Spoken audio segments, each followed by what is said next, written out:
Hey folks, we're here today to talk about a cool game from Greater Than Games, Spirit Island.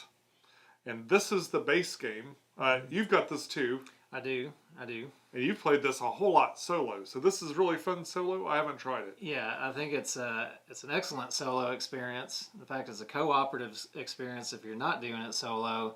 And it's kind of just a way of taking the solo game and using two spirits at the same time, and so then you got somebody else that is basically playing the solo game with you and taking on at least half of the brain power that it requires. So this is 1 to 4 player. It's 90 to 120 minutes. Yeah.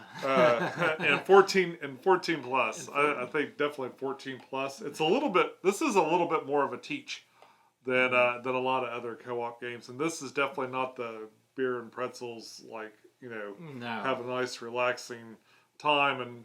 And this is more about crisis management. Yes. This is crisis management in a box, and kind of it's kind of the same way I described Nemesis, but this has a much more. This feels like you're much more in control. In fact, the whole point of Spirit Island is to exude control, because what's happening is invaders are coming in. These colonists are coming in and they're polluting your nice island. And you're one of, how many spirits are in here? You're one of 8 spirits. And your job is to just run those assholes right out of there. So you're going to be killing folks and burning things to the ground and scaring them. It's all for fun. Yeah. You're getting rid of all of these invaders that are coming and polluting your little island, and you're having to do those only by the means of your particular spirit's special abilities and powers that are played off of cards. And so there's a lot of text, a lot of things that you're kind of having to study every time you play this game. You've got a new set of somewhat complicated cards to figure out, but it is a brain burner of a game. Wait, and you start off with these 4, is it just 4? You start off with 4 cards that are like your base cards, your base hand. And the actions that you take are played out inside of those cards. But as the game goes on, you're going to get more and more of these minor powers. And the way it works is you're going to draw 4 of them and pick one.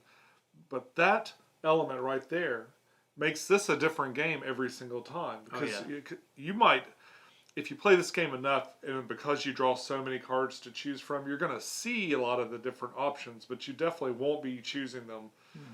So it would be very difficult to even go back. Like, you've got to make choices. Sometimes it's really hard because the cards are great, and then and as great as the minor powers are, the major powers are really, really good. But boy, they cost you a card. You automatically lose an ability. But and they cost a lot, like in resources. So that's definitely a later game thing. Yeah, and one of the things that's going to go on is that each one of your spirits, I'll just push this off here. Each one of your spirits has got kind of a flavor to it, where they're going to have these different innate powers, as well as some special rules off to the side. And those innate powers have these like elemental types on them, and each of the cards also has these same elemental types kind of off to the left of the card, and that kind of gives you a direction when you're trying to figure out what kind of cards you want to take when you're taking these minor powers or the major powers, because if you can match up a lot of these different elemental icons or whatever that are off to the side, they tend to line up with your spirit's abilities down here. You're constantly containing this spreading nature of these invaders, and the more if you let them go, you can't just like forget about this little 1 or 2 characters walking off on the other side of your island, because pretty soon they're going to be popping down apartment buildings and high rises, and eventually it's just going to be a big dirty mess. Starbucks. Completely pollute your land and ruin it, and that is going to cause your presence to wane until eventually you are just not even there anymore. It is what's interesting about this from a tactician point of view is that you see exactly what's going to happen. What's down here on this this little tableau that's like in general for the game. What would you call this? Yeah, this main board. It's here? like the invader board. It kind of deals with all of the invader cards as well as the fear that is generated. So you have each one of the spirits has abilities to generate fear. Some of them are really scary though. So you've got like Sean played this one called Shadows Flicker Like Flame, and he's kind of this spooky thing that kind of reminiscent of how like candlelight and firelight puts off weird shadows and weird things can kind of be seen at night. So he's doing things along that route to spook and scare the invaders. And that fear that's generated will not only give you some really powerful one-time abilities that show up throughout the round, but it's going to significantly make it easier for you to win the game because it takes the victory conditions and thins it out for you so that you don't have to worry necessarily. Like the original win conditions is that you have to get rid of everything on the board. But as soon as you hit a certain level of fear, then the terror level increases, and then you don't have to worry about the individual explorers. You just have to hit all of their cities and towns. And if you go up another terror level, which gets difficult, it can, depending on how you're playing. If you're playing really heavy on the fear, you can knock that up another level, and then at that point, all you have to do is make sure all the cities are gone, and so it becomes significantly easier to win. And you almost have to, because I don't know, it'd be very hard to just completely wipe. Maybe certain spirits have an easier time wiping out all those explorers, but great exercise for your brain. Yeah, it really is. It's a really fascinating puzzle. The board itself is quite lovely. It's got a lot of really interesting components.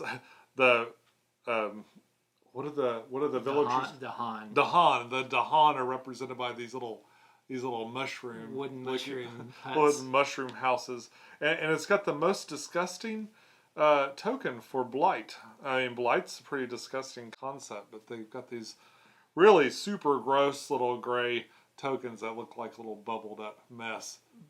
So the bad guys in this are represented by these little conquistador.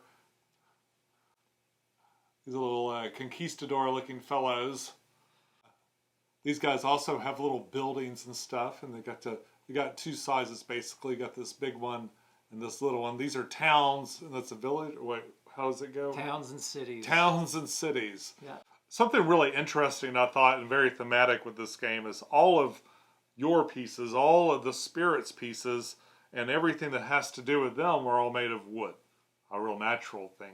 And all the bad guys and all the bad things that happen are made of plastic. Yeah, I didn't really think about that. I wonder if they did that on purpose. I think they did. I noticed, I didn't even notice it at first, but in the rules, it's either the rules or some rules explanation I was reading about that was saying that all plastic pieces, all wood pieces, and I was like, oh. That makes sense. Oh, that's an interesting thing to kind of like, rejecting the more modern thing of plastic. Maybe the blight's just like where they take all their plastic trash and they're burning it, and it's just becoming a big oozy mess. It's made out of all the board game sprues you've thrown away. Yeah.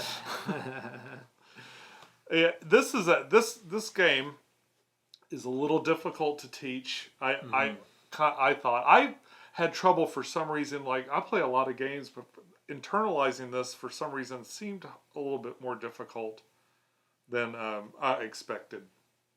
Yeah, I haven't played it in a while. I played a partial game where we ran out of time at one of our game nights. I haven't played it in probably over a year before that though, and the rules came back fairly quickly to me. I personally don't feel like the basic concept of the game and the steps that are going on are too terrible to figure out. But every time you play, the complication is your cards. Each one of your cards is so varied and different and specific, and it's not immediately apparent how you're going to make those synergize to what you're trying to do. Oh, and the board's kind of because you're drawing these cards randomly to determine what the bad guys are doing. That's never really the same puzzle either. So not only are you maybe using a different god than you did before, or you got a different draw than you did before, but things just kind of occurred in a different way. So yeah, there's a lot of variability from game to game, and I think that both makes it exciting and perhaps a little bit more difficult sometimes. But it's not something to really be scared of or anything. Just know that this is definitely more cerebral than a game of Zombicide or a lot of these other things that are fun to do also, but different. Yeah, you're kind of gonna have to teach yourself every time you play the game how your character works. So you're never gonna just be well. I mean, if you play the game quite a bit, then I guess, especially if you played the same characters quite a bit, then you would maybe have an idea immediately of how you're going to go about things. And again, there are going to be common elements the more you play it, where you're going to notice, again, those elemental icons for each of the characters and how you're going to start to create your new deck around those. So I haven't played it consecutively enough in order to feel that just yet. First day I got it, I think I played like 5 or 6 games of it solo. I wanted to play all of those base spirits because they're really neat. You got a lot of interesting different styles of spirits that really feel different when you're playing the game. It's not just like, oh, this guy can do one cool thing or this guy can do one other cool thing.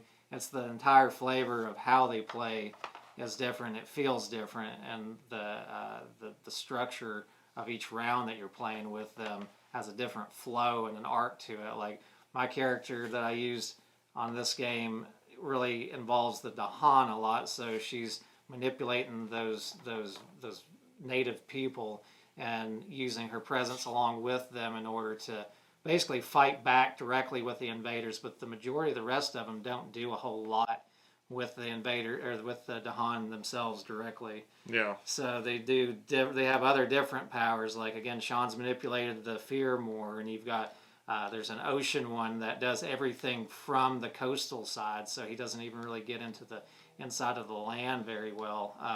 Then you were playing cards that were offering me resources to be able to fulfill some of my tasks. Yeah. If you got to find the synergy between the spirits. Mm-hmm. Yeah, and that's one thing where, again, it's not necessarily like easier or harder when you've got additional people that are playing this with you, but you are going to certainly have situations where you've got another player that's going to be able to allow you to do things that you couldn't do if they didn't have a card that they had or weren't sharing something, because any of these player interactions are always beneficial because it's a cooperative game. So anything that is targeting another player is going to do something that's in general going to always be helpful for the game. One of mine that I had that I really liked was this one right here, which is the elemental boons. So when I was talking about those different elemental types and things that you get, this one just immediately fulfills 3 of them during that play, which is really huge when you've got some of these cards that are really cool, but they don't go along with your character type, so your other cards don't already have those elemental icons being fulfilled. And like Sean had a really powerful one that used this little mountain type elemental, and neither of us really had much cards that use those at all, and he had to have like 3 of them in order to make that work. And so that particular card was really helpful in allowing us to do some really strong abilities to, again, just wipe out some of those invaders off of our island and get those dirty invaders off of our clean island. What did you say last week? Teamwork makes the dream work. Yeah, teamwork makes the dream work. Teamwork makes the island survive. Yeah, this is so.